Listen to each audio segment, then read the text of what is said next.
Patients don't want to talk about poo, is the bottom line of that. So I get patients who've had birth traumas, spinal cord injuries, Parkinson's, and these patients suffer in silence.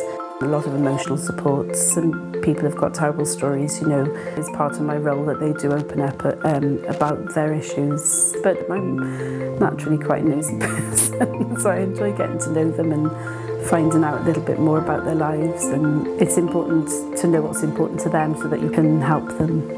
I get up and come to work because of the patients, hoping that you can develop a service and give them all of the things that they should have. If you can get them to that point where they can manage their symptoms and get on with their day-to-day lives. Some patients haven't been out for a long, long time. So it's nice when they come and say that they've been on holiday, and that's really rewarding.